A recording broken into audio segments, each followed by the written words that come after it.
Welcome to my adventure. I suspect that I have a faulty fuel pressure housing that's cracked and allowing pressure to bypass the fuel system and not give me adequate fuel pressure on the top end. So I'm going to remove it, replace the fuel filter, and reassemble everything. This is how I'm going to do it. I'm going to start out by clipping the wire, the cable tie, unscrew the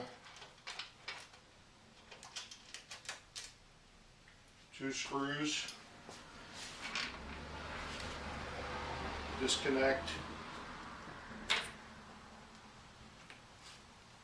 the clip, and as the instruction manual suggests, I'm going to hold everything down with a bungee cord.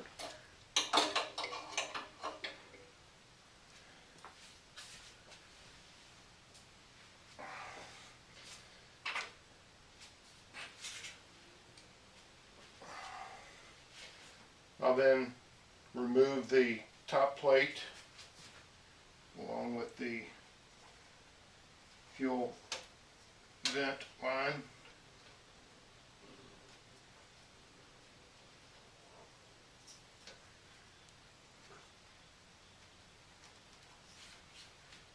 Drain the tank and proceed to remove the top plate and work on the fuel pressure regulator housing.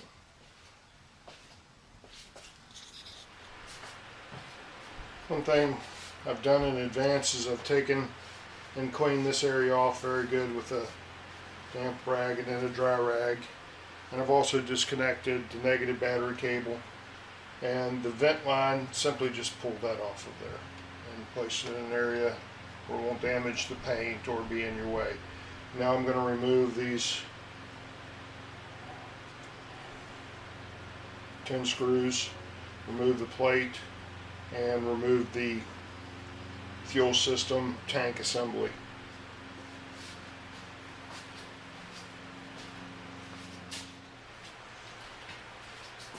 My fuel tank had excess fuel in it, so what I did was I just took a piece of 1/4 inch plastic pipe, 1/4 inch ID.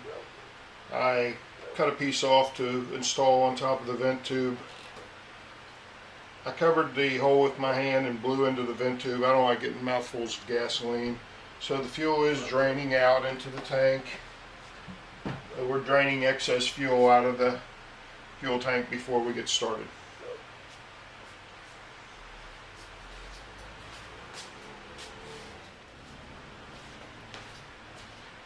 Okay, as the fuel's draining, I'm monitoring it.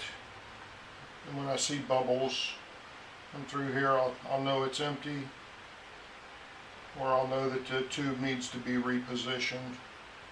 But my tank's about a 4-gallon tank, and I'm using a 5-gallon can, so there's no, plus my tank wasn't full, it was only about half full, so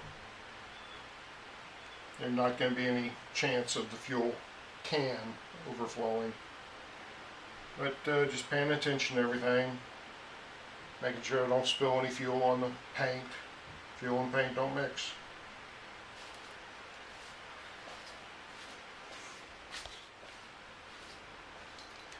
Okay, the fuel's drained. Now I use a ratchet setup, socket setup with T20 Torx bit. And I'll go ahead and loosen all of the Torx screws holding the cover down.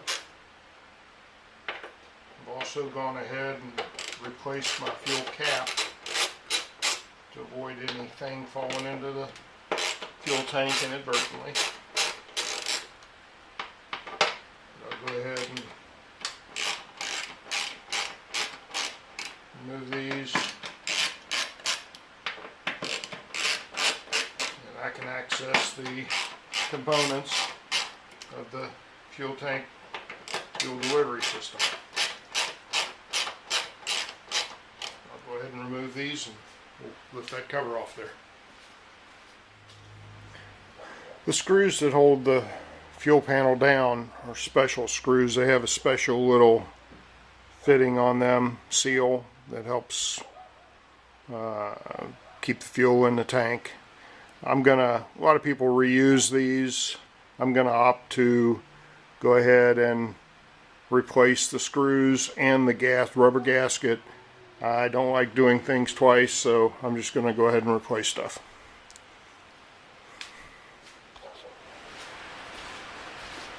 Having never done this before, if you've never done this before, you'll probably have the same problems I'm gonna have. I have not removed this yet.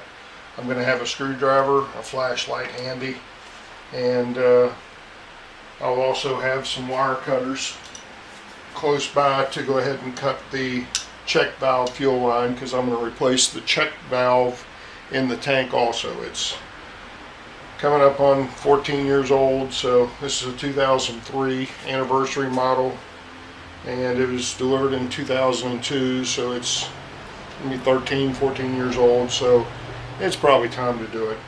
So here we go. Let's go ahead and pull this out of here, see what we get. Got rags placed to try to catch any fuel that I may spill. And again, I've never done this before, so you're seeing what you're seeing.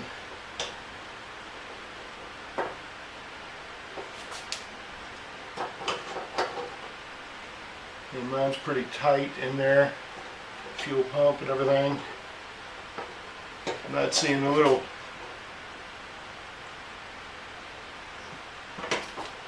detent that you push down to release the lever.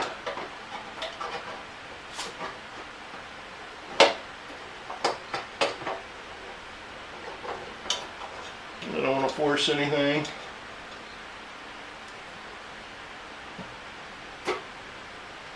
Okay. Let me go ahead and figure this out, and then I'll turn the camera back on and show you what I found out. Before starting on this project, it's highly advisable that you go ahead and locate your fuse to disable the fuel pump, and follow the procedure to eliminate your fuel pressure. On this model, you do it by removing the 15 amp fuse from under the right side cover, and that disables your fuel pump. Then you start the bike and let it run, and then after it dies, you crank it for a couple of seconds.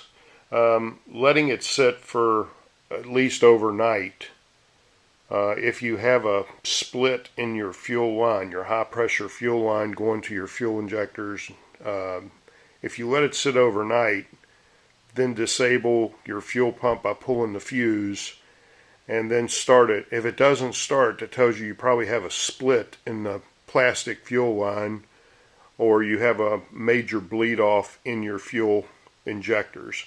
So leaving it sit overnight, pulling the fuse, uncovers several other problems. So if it doesn't start immediately after pulling your fuse, then you may have a leak situation.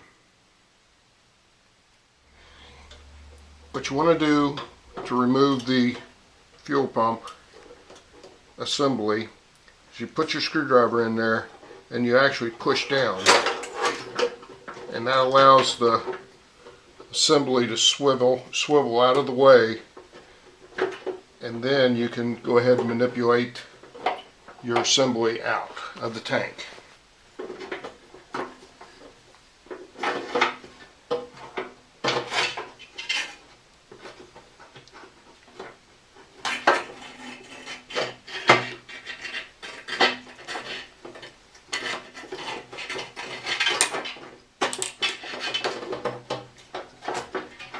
Can be a pain, but you just need to manipulate it until you can get it out of there.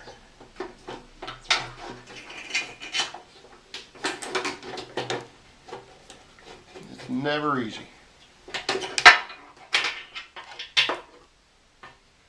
Voila. Fuel pump assembly. Here's the magic. You want to stick your screwdriver between this bracket and this piece of plastic, and you're actually pushing down on the fuel pump bracket. And then once you push it down, then it'll pivot up out of the way so that you can remove it from the tank easier. But it's just like a knuckle, kind of a knuckle joint where you push that down and then rotate it. Then you can get it out of the tank. Since I'm going to be replacing the fuel check valve, because these were originally white, you can see from age that it just deteriorated, so I'm just going to cut this off because I'm going to be replacing it anyway, just to make life simpler, just getting rid of it.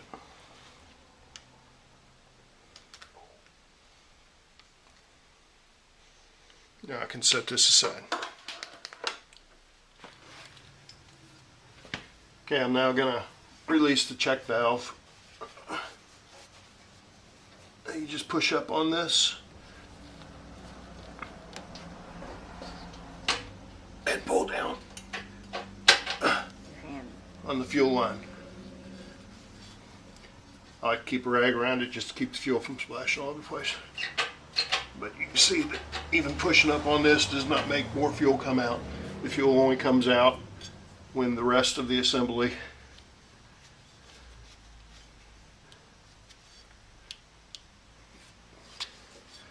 just to be safe, I'll go ahead and leave that there for a minute.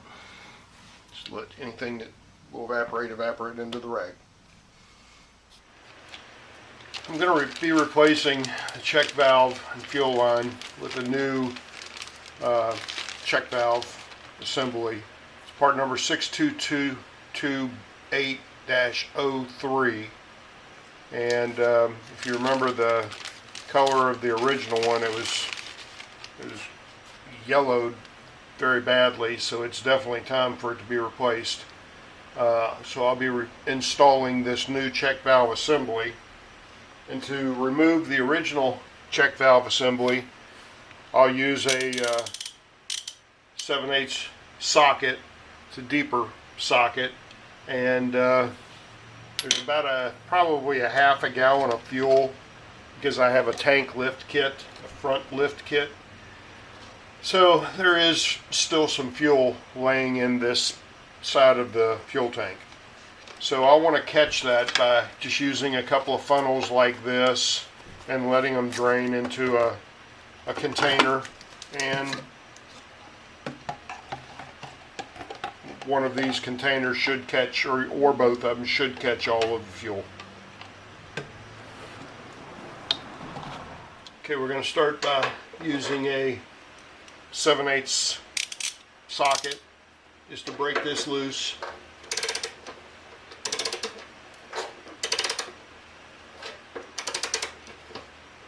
Until we start seeing a little bit of fuel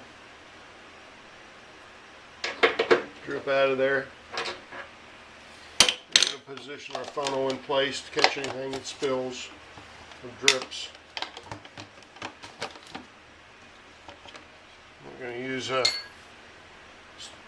opening wrench to get the rest of the way loose and catch the fuel.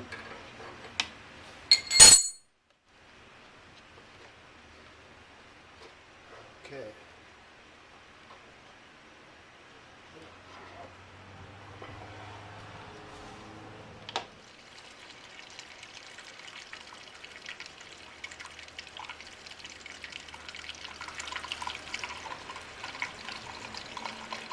I'm watching the bottom.